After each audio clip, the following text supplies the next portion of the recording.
As a congressman representing the 18th District of Texas, Turner served on the Homeland Security Committee as well as the Science, Space, and Technology Committee. We have team coverage for you here today. Leslie Delaspore is in Acres Home, where the congressman grew up. She's talking to community members there. And Jonathan Mejia is at the Church Without Walls, where Turner attended. He spoke to the pastor there as well. And our Greg Rugen in studio getting live reaction from political leaders. But first, Fox 26 morning anchor Lena DeFlorias takes a look back at Sylvester Turner's life and legacy. Sylvester Turner was a Houstonian since day one. He was born September 27th in 1954 in the Acres Homes community in Northwest Houston, one of 9 children raised in a modest 2-bedroom home. Turner lost his father to cancer when he was just 13 years old. With limited means, he didn't let his circumstances define his future.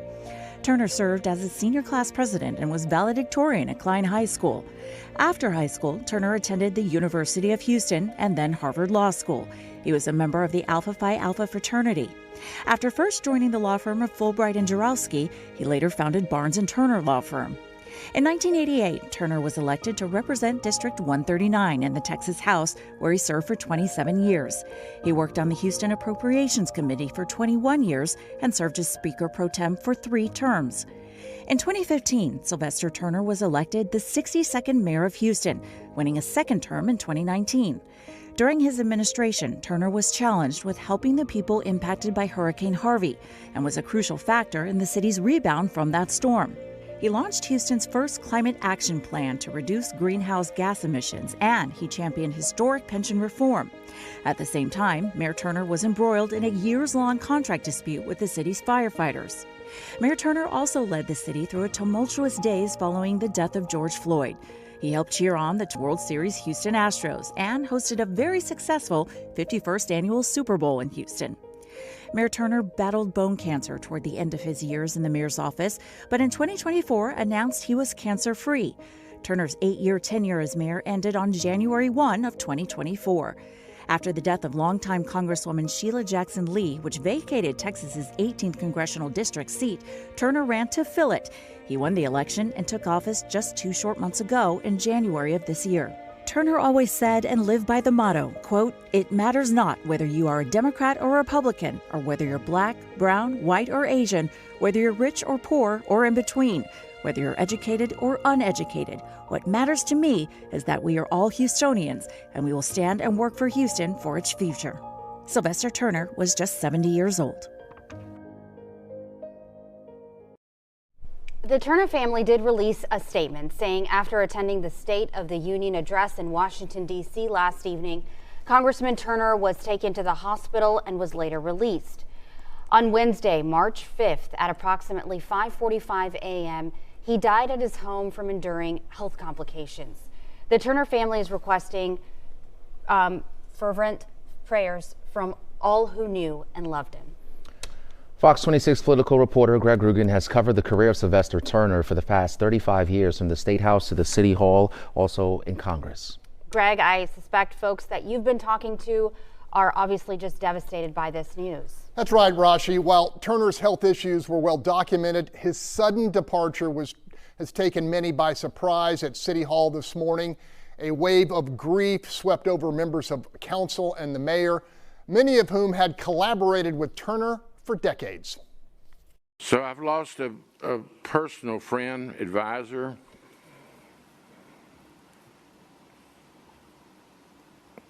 and we've lost an outstanding public official. Experience matters, folks. No one will be able to step into Sylvester's shoes and carry on his duties because there's only one Sylvester Turner. Despite the fact that Congressman Turner served our city under more federally declared disasters in Houston than years he served, despite whatever came his way, he not only led our city, but united it. And he's not known for those events. He's known for how much we accomplished despite them. Sylvester Turner was a giant of a man. He was a giant figure. He was a giant politician. He was a giant public official. When he walked in the room, you felt his presence. You felt the shift of attention trend his way. He was a huge influence for many, regardless if you agree with him or not on some of his ideology. You could not deny that he was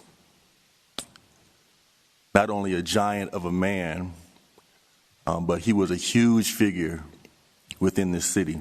And to see how he led this city through many challenges as mayor, through the natural disasters, through the winter storms, through the pandemic,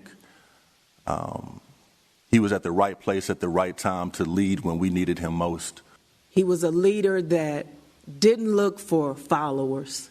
He was a leader that wanted to make more leaders, and he did that. May he rest in peace. Many, many more tributes to come for a career of public service frequently described as extraordinary.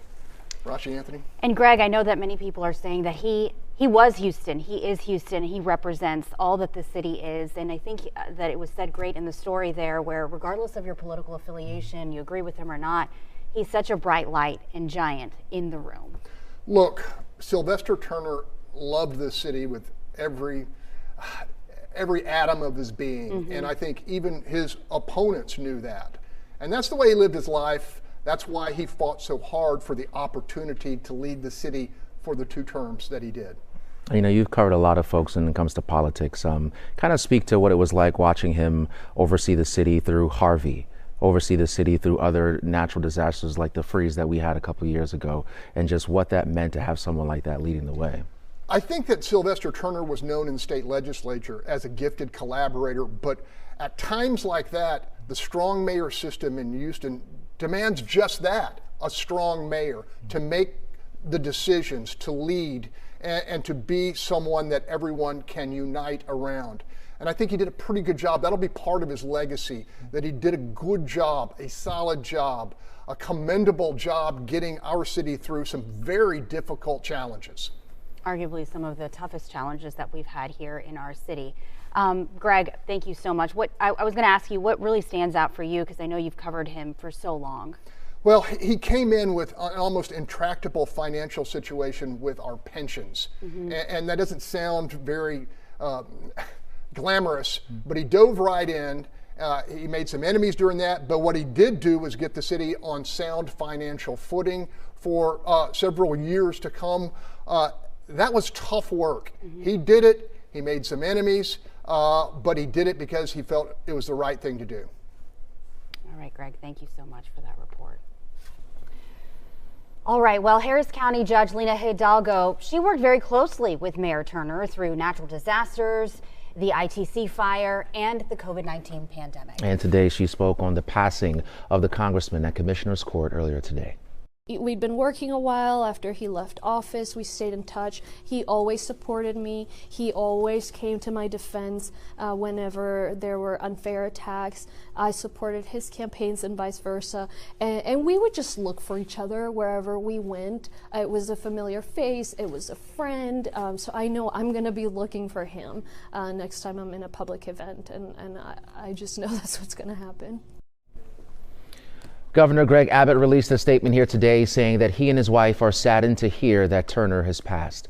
He says, quote, Congressman Turner leaves behind a legacy of service to our great state. He will be missed, and our prayers go out to his family and loved ones during this time of grief, end quote. Congressman Sylvester Turner was a man of faith. For over 3 decades, he was a member of the Church Without Walls congregation. And Fox 26's Jonathan Mejia spoke with the lead pastor about Turner's lasting legacy. He joins us live now. Jonathan. Yeah, the Church Without Walls has existed for 38 years, and I'm told that Turner was a member for 36 of those years. I spoke with the lead pastor here, and he tells me that Sylvester Turner was the perfect example of what a servant leader should look like. They, in particular, enjoyed knowing the state representative, the man, and the congressman, and he knowing them. If I had to describe him, you know, Micah, the prophet 6:8 talks about that we're to do justly.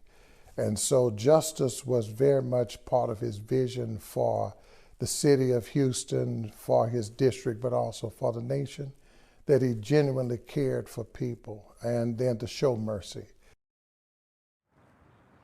Coming up tonight on Fox 26 News at 5, I'll tell you the qualities the lead pastor here believes whoever fills Turner's shoes should possess if they take District 18.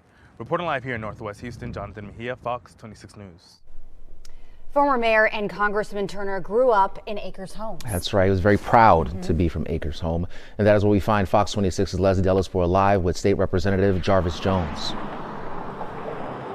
Yeah, that's right, exactly. So as you mentioned, Acres Homes was raised Sylvester Turner. A lot of people in this area called him Acres Homes' son. Actually, behind me here, we're standing in front of Sylvester Turner Park, which is a park that he was pivotal in bringing the Urban Youth Academy to the Acres Home community so that so many kids can have a safe place to play here in this community. But again, here I'm with former State Representative Jarvis Johnson. You know, Mr. Johnson, you've had some big shoes to fill, and you told me a joke earlier.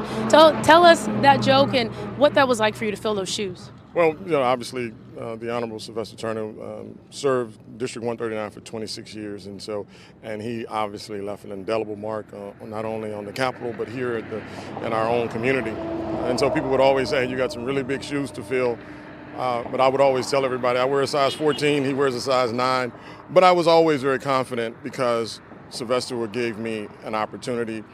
He mentored me. We had a chance to work together when I was on city council and he was a state representative, and then he became the mayor and I was a state. And so we had an opportunity of working together. And so we had a bond and a connection that offered me an opportunity to hit the ground running. And so I certainly appreciate his mentorship. I certainly appreciate what he has done for this city and certainly what he has done for this state and this country. Are there any fond memories or stories that you want to share with our audience, whether it was in work or outside of work? It's a lot of fond memories. Number one, we were born on the same day, so we share a birthday, September 27th, and we'd always rib each other about that, and he'd always tell me he was the better looking of me, of us, and I would tell him, yeah, we were born on the same day, but it's just different decades.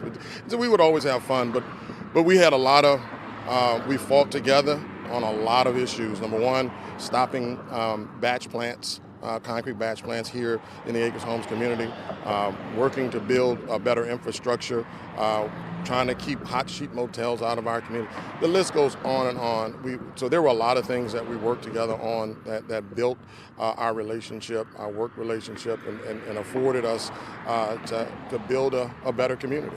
Perfect. Well, thank you so much. And again, we appreciate hearing from you. And at 5 and 6 today, we'll hear more of former State Representative Jarvis Johnson's accounts and memories with the Honorable late Congressman Sylvester Turner. Anthony Rashi, back to you. Leslie, thank you. And now in studio, we are joined by Giles Kibbe, the Senior Vice President and General Counsel for the Houston Astros. And I understand you worked very closely with Congressman Turner. And what role did he have in helping save the Texas Children's Houston Open? He was instrumental. You know, it was Jim Crane's vision to move the Houston Open down to the center of the city. It was important to the mayor to do that.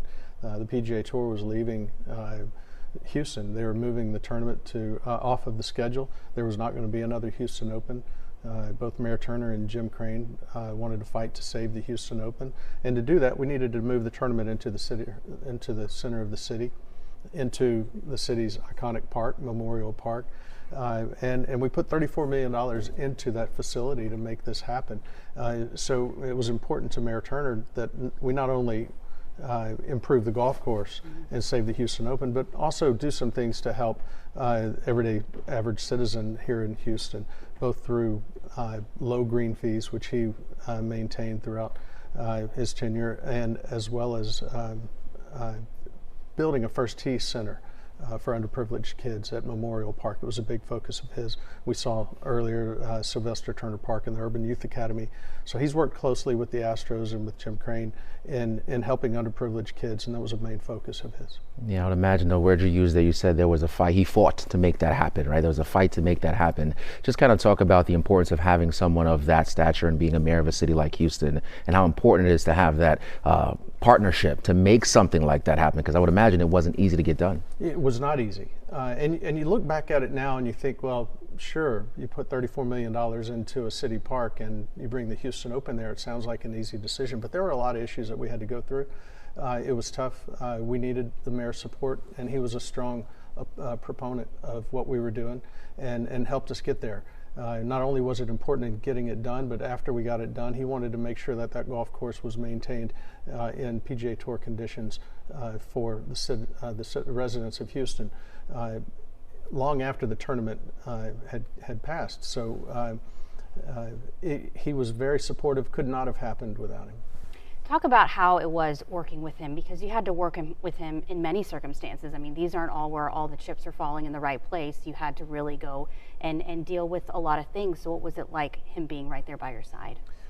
He always recognized that it was important to have a good private and public relationship and projects. And he saw the Astros, the brand and the reach of the Astros, and he knew that it was important to the city, it was important to him, and he wanted to support our initiatives, and we helped him however we could in making the city better. So it was always his focus to make sure that underprivileged kids in this area, city parks in this area, everything having to do with the Astros was something that people could be proud of, and it was a great relationship where he and Jim Crane were able to do a lot of really beneficial things together.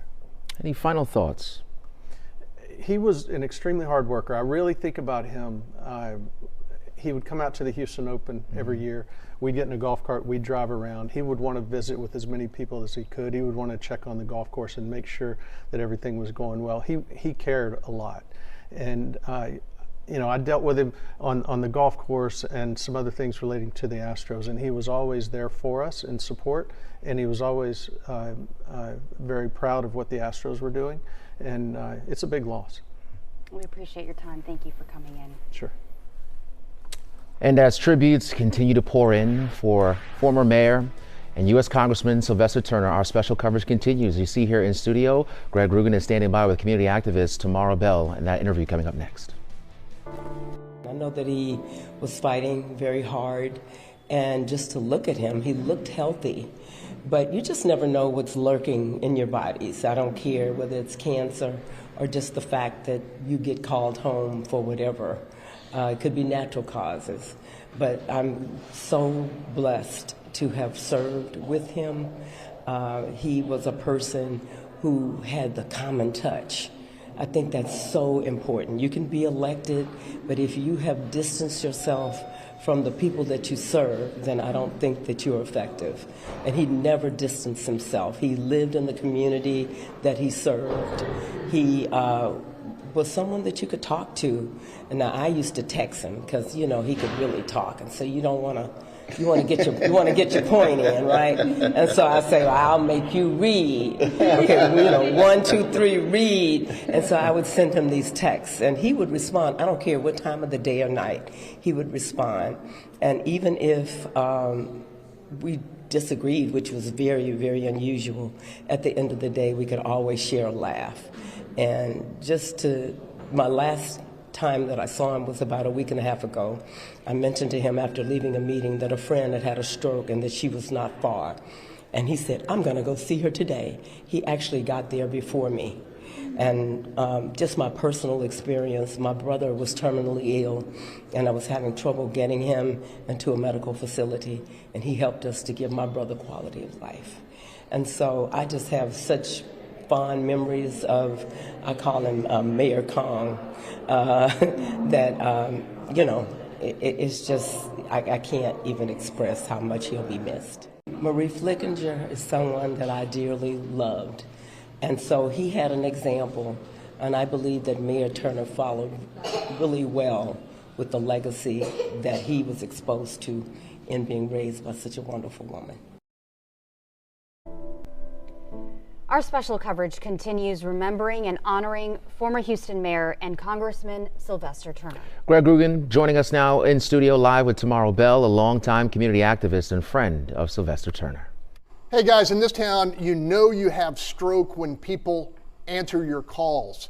And Sylvester Turner, Mayor Sylvester Turner, Congressman Sylvester Turner, always answered the calls of longtime super neighborhood leader Tamara Bell, especially during a crisis. Yes, I'm going back to the tax day flood, when we had the tax day flood, when we had the Memorial Day flood, and I mean, all of those floods happened back to back, and then Harvey came with insurmountable rain. People were calling me who needed to be rescued, asking me to help them, the mayor would pick up the phone and send a boat to go rescue people when I would call him. When they were in a crisis at the George R. Brown, because all those people would come down there and those poor babies were just as lost, he was like, I need the Children's Museum. I need the Children's Museum. He called Tammy Kahn. My daughter works at the Children's Museum. I was like, baby, y'all get over there, go help them. When we had the freeze, when we had the freeze, and I was like, these people, they have nowhere to go. Tomorrow I'm working it out. I'm going to get it done. I was like, please. I was like, they're going to die. I didn't have power. I had to go somewhere. Some people had nowhere. He was like, I'm on it.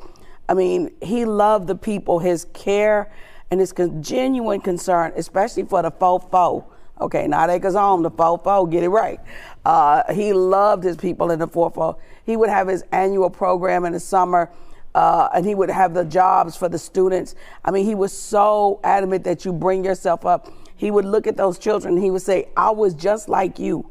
I was just like you. That's why he didn't leave Acres Home, because he wanted the children to see that they could come up and they could be and succeed, and they didn't have to live in their environment and not change their environment.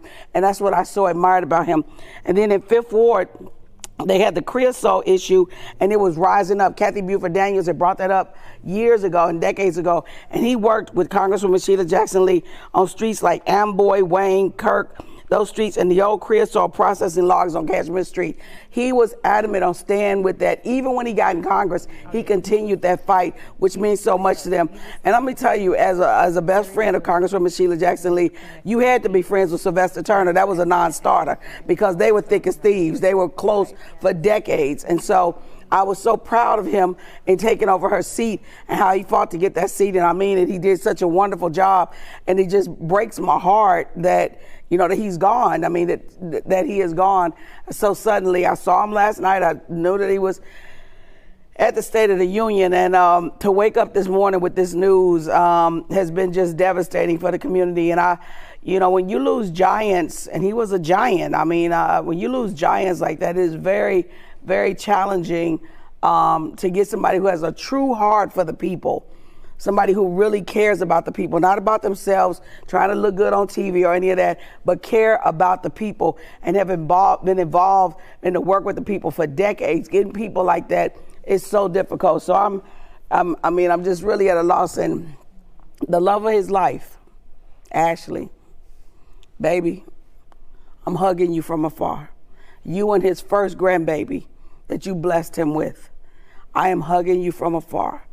I know how much you meant to your father, and I know how much your father meant to you. So I'm telling you, my prayers go out to you and your family right now at this moment, and to Houston, because he was a giant and he loved Houston, Texas. I remember those many moments of crisis. I know how you gathered up tens of thousands of masks to get out to folks in need.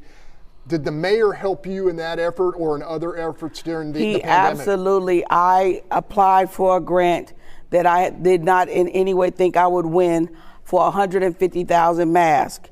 When the post office called me and threatened me if I didn't come get all these boxes out the way, I was like, I don't have no boxes. What are you talking about? They said, you have boxes from the Health and Human Services of the federal government. I had to call Sylvester. I need help. I got masks. He said, you got masks? I said, I got 150,000. So he would send me. I was like, tell me what church. He gave me names out in Acres Home, out in Sunnyside, in Trinity Gardens, even in River Oaks at the church by Labar. He had me take them everywhere tomorrow. Everybody needed them. He helped me distribute those masks so that I make sure you start this. I would go by the homeless and throw them masks and make sure they got masks. He was like, you over? I said, I'm over there throwing masks at the homeless. I mean, he was like, girl, look, I can always count on you. So, I mean, he's really, I'm telling you, he is truly going to be missed, just truly missed. Tamara Bell, thank you for what you do. Back to you guys. All right, great. Thank you. And we are now joined by Amanda Edwards. And she served on Houston City Council during Mayor Turner's term. And Amanda, politics aside, you have so many similarities in the path that Mayor Turner also took. Absolutely. You know, as you've mentioned before, he came from Acres Homes area, and I know because I'm from the area as well that the community was so proud of him to be able to say, we've got a mayor in office who's in the community, from the community, and cares about the community. And so that was one of the pieces that I think he was also very proud of in terms of a legacy. I think also, you know, him having gone through his educational experience. I went to Harvard Law, he went to Harvard Law, but he never led with his resume. He led with how he treated people. He led by his connection with people and his ability to unify people. And so someone who served our city as mayor and was able to unify so many different constituencies during difficult times. You know, we've talked about or have heard a discussion about the number of storms he encountered and the response that was required. And again, you've got to be able to connect with people to do that work correctly and right, and he did. He was also able to lead an effort that really required bipartisan collaboration in terms of the pension reform efforts. It was not a light task, and I could not think of anyone better suited to take on a role that had to unify these different constituencies to come up with a plan that could help keep our city in a financially solvent position. Finally, I would say he was very, very passionate about community, so much so that he had his signature complete communities efforts, and he just really loved being a part of the community, being among the people, not, you know, being a leader from a perch someplace else. It was something that he definitely took personally and loved, and you could feel that love from him as someone who worked alongside him, but also just someone who was a proud Houstonian. I'll be remiss if I didn't have to also touch on that. Here we are losing Mayor Turner. A short time ago, we lost Congresswoman Sheila Jackson Lee. For the community of Houston, two giants in our community. What can you say to folks at home that may be, you know, reeling or just really sad, because those are two figures that have been a very important role and played an important role in our city. What would be your words of encouragement here to them today? Absolutely. As you celebrate their lives, also recognize the work that they would love to see continued. And I think, you know, us thinking about this as being a part of a journey that we're all on together means that we have to help do that work. And so there's unfinished business work that was, you know, being done that didn't get completed. Go help with that. Be a part of that effort. I think they deeply cared about, both of them were giants in our community, and I obviously had gotten the chance to work with both of them and know firsthand how tirelessly they worked. It didn't stop at 5 o'clock.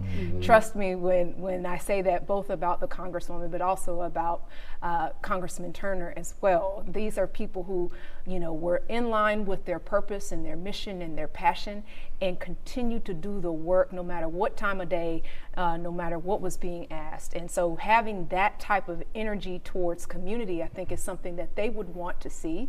And so when we think about how you celebrate a legacy, you think about those memories, but then you think about how do you do what they would have wanted, and with respect to the work in the community that still is yet to be done. As you saw, Congressman was literally, you know, doing his work up until he couldn't, and I think that is a testament to how much he loved being a public servant and how much she loved being a public servant. She had a similar story as well.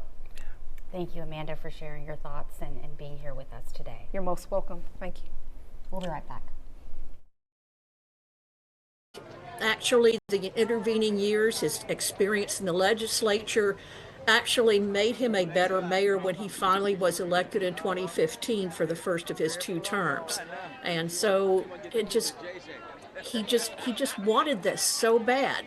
And, you know, Mark Twain has a saying that said the 2 most important days of your life are the day you're born and the day you find out why. He wanted to be mayor. I found out I wanted to help him. That's why I was born, was to help Sylvester Turner become mayor. So the first thing he did, and first thing he said he was going to do, was to fix the pension system. And he did that. He worked with the legislature and he fixed the pension system. The many things that he did were things that he had championed all his life. And then, of course, when we had, you know, he had the bad luck of having a lot of weather disasters, especially in his first term, and that was Hurricane Harvey was the biggest one. And yet he was the one comforting people. He was the one at the George R. Brown hugging people. He's the one who said, we're going to open the George R. Brown. We're going to put people there. I don't care, what. And he was there, and he was consoler in chief, I guess. And that, as his personality, that was his personality. And I'm not sure any, a lot of other politicians could not have done that. He always cared about young people and building them up and giving them experience. And he had youth advisory councils, and he had the Higher Houston Youth Program that was started before him, but he really expanded it to make sure that young people had jobs in the summer. So he very much wanted to bring the next generation up. He did love this city, and it was his goal in life to be mayor because he knew he could do good. And that was what he wanted to do, is he wanted to be in a position where he could make people's lives better. People laugh sometimes when he said this, but he always quoted his mother as saying, tomorrow will be better than today. And he really, truly believed that. He was the most optimistic person I've ever known. And so he knew that if he just kept trying, if he kept working at it, if he kept doing things, tomorrow will be better than today. And I think that he made Houston's tomorrow better. What a great person Mayor Turner is, and a great person, Sue Davis, to talk about him and his legacy. And one thing that stood out is that she keeps saying how much he cared. And really, I mean, Sue Davis is a great person to show how much he did care about the community. Look, Sue Davis, I have immense respect for, as a human being. And she was as loyal and as productive and as inspiring a collaborator as Sylvester Turner could have asked for. And she was frequently in the background, but she did a lot of important work getting his message to the people that mattered to him. And it was all about the mission. The mission was get in position to do good for other people. And so it was a no-brainer for me. I said, if we're going to talk about Sylvester Turner, I want to talk to Sue Davis. Yeah, and you also got a chance today to talk to Congressman Al Green, who also worked closely with him over the years. Yeah, and they came up together politically and had built a bond together and had something of a reunion on the floors of Congress. And last night, they were together. I received a call this morning, and I will tell you, the person that called me was in tears. And when I was told that he had made his transition, Sylvester Turner, Representative Turner, former Mayor Turner, I fell to my knees. I couldn't believe it. He and I were on the floor together last night. He appeared to be okay, but I've known him since my very early days in politics. We were neophytes together in politics. And as neophytes, we collaborated and we learned a lot from each other. He did become mayor of the city, and we worked together. He pointed out projects that needed attention, and we were able to, through the community project funding, have monies come into the city for the projects. He was always a good steward of the dollars that we sent to him for these projects. I can only say kind things about him. It was a no-brainer for me to see him coming to Congress because there was still work that he could do, work that he, in my opinion, should do.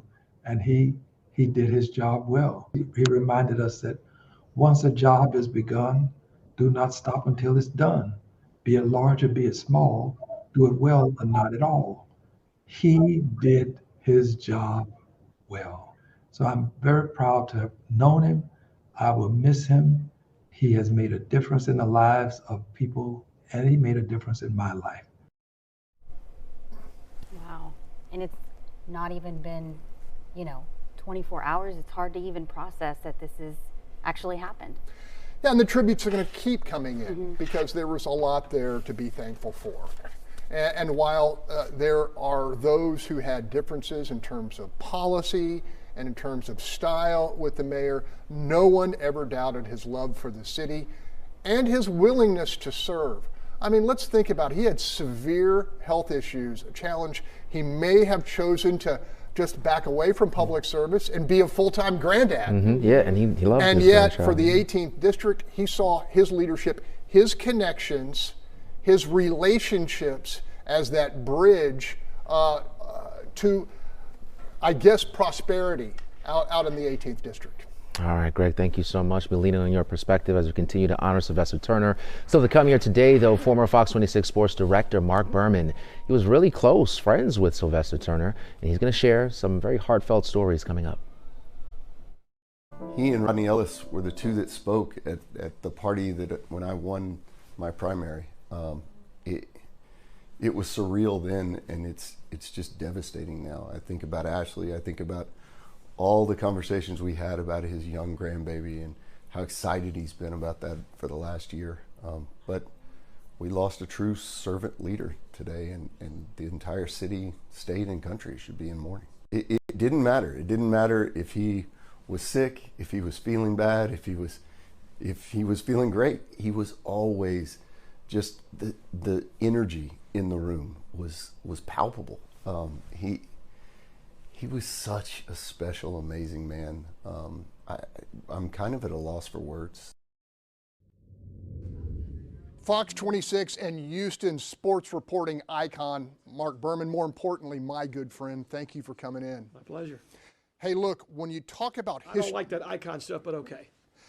I'm going to get back to my question, which is, when you talk about having deep history with someone, you go back a long way with former Mayor, Congressman Sylvester Turner, who we just lost. Tell me about where you guys first became friends. Well, let me tell you right off the bat, when I first heard the news, it takes a while sometimes for things to hit you when you've been in this business for so long.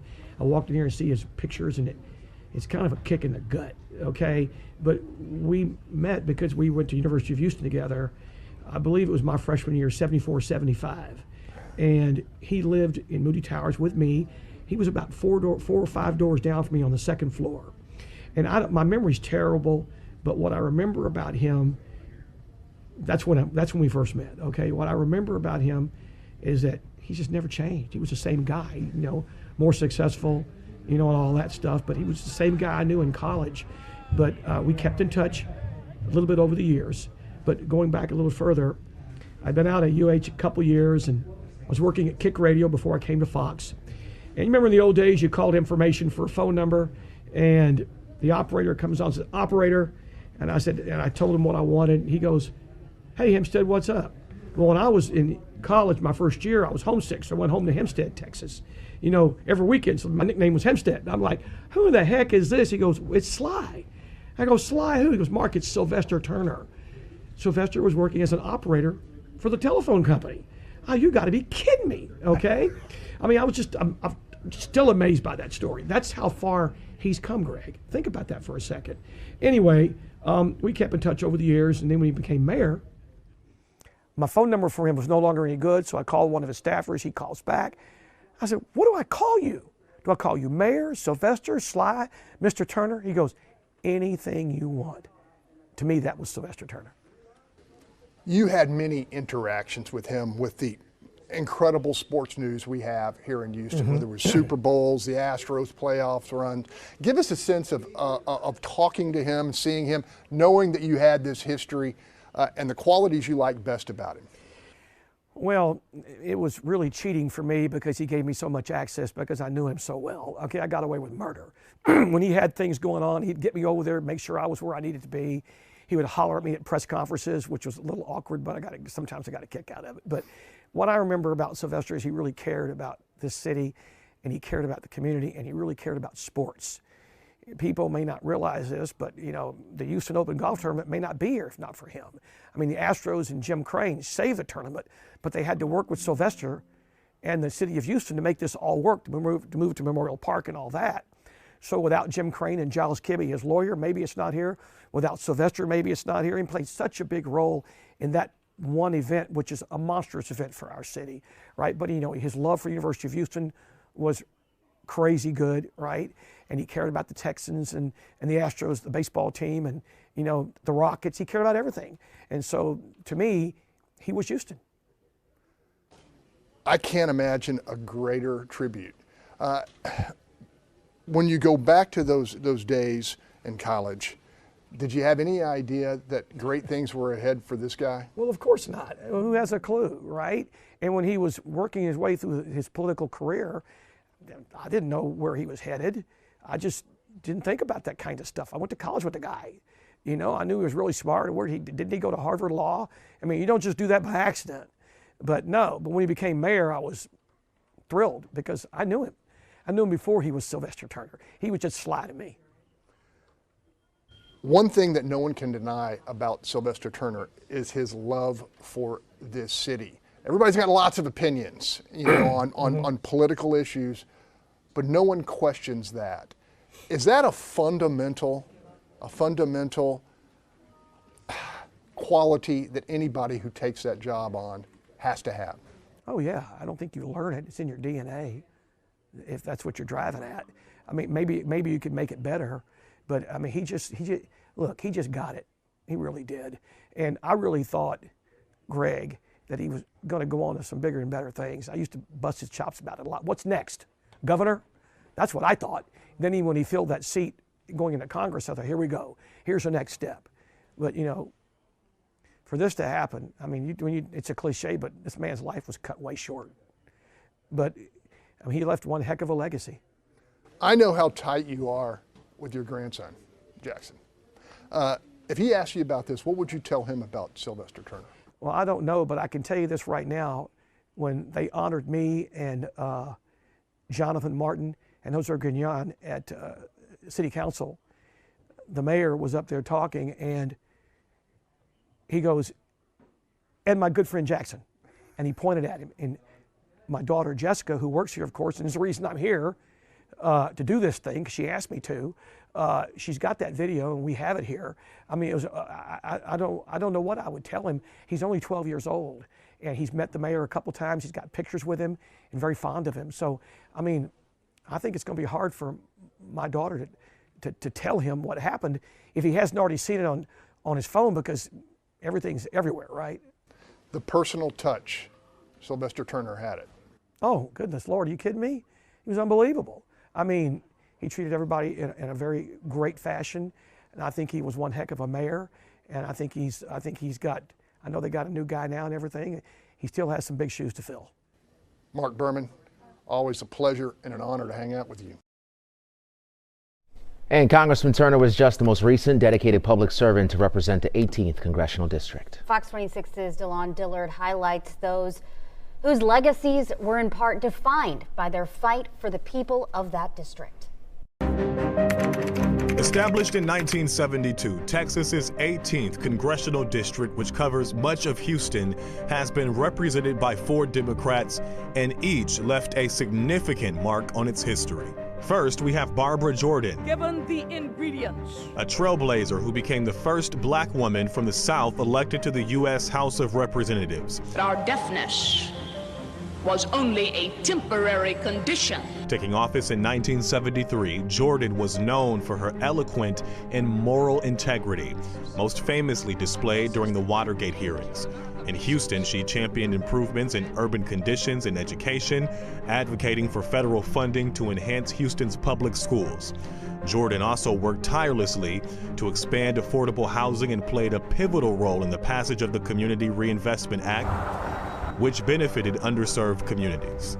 If you can think it, if you can dream it, then eventually you can have it. Following Jordan, Mickey Leland took office in 1979, bringing a passionate focus on health care and poverty alleviation to the Houston area. Leland was a key advocate for improving access to medical care, particularly for the underprivileged, and helped secure federal resources for community health care in Houston. Growing number of poor and hungry Americans. His dedication to addressing hunger led to the establishment of the Congressional Hunger Center and numerous local initiatives that provided food and support to the thousands of Houston residents.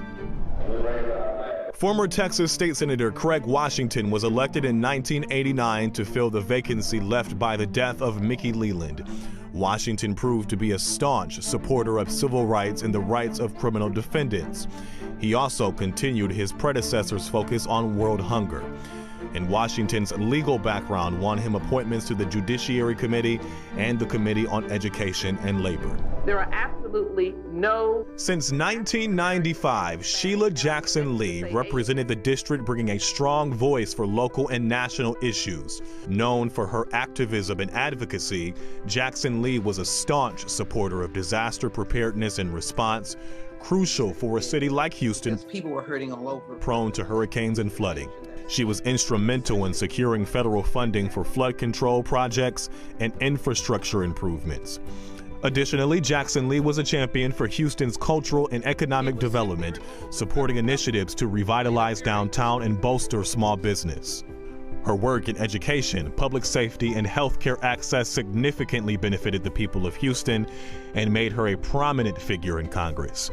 Jackson Lee was a driving force behind the establishment of Juneteenth as a national holiday, tirelessly advocating for its recognition to honor the end of slavery in the U.S. Congressman from the 18th Congressional District, the Honorable Sylvester Turner. Then in 2025, Sylvester Turner, longtime public servant, took the oath of office to represent the 18th District. While his work in Congress was just getting started at the time of his death, the former Houston mayor and Texas state lawmaker was a champion of Medicaid because his parents never had health care, and he experienced firsthand losing his father to cancer. And he was eager to fight for better economic opportunities for all of those in the 18th District. The legacy of those congressional leaders reflect their deep commitment to serving the Houston community and advocating for justice, equality, and prosperity. Well, Fox Local is where you can go to watch extensive coverage of Congressman Sylvester Turner's life and legacy. Hear from those who knew him best, react to his life and unfortunate passing. And you can even watch the former mayor perform a little stand-up. That's on Fox Local for your phone and also your smart TV. Thank you so much for watching our special coverage here honoring former Houston Mayor and Congressman Sylvester Turner. I'm Anthony Antoine. I'm Rashi Batts. And I'm Greg Grugan. Have a good afternoon.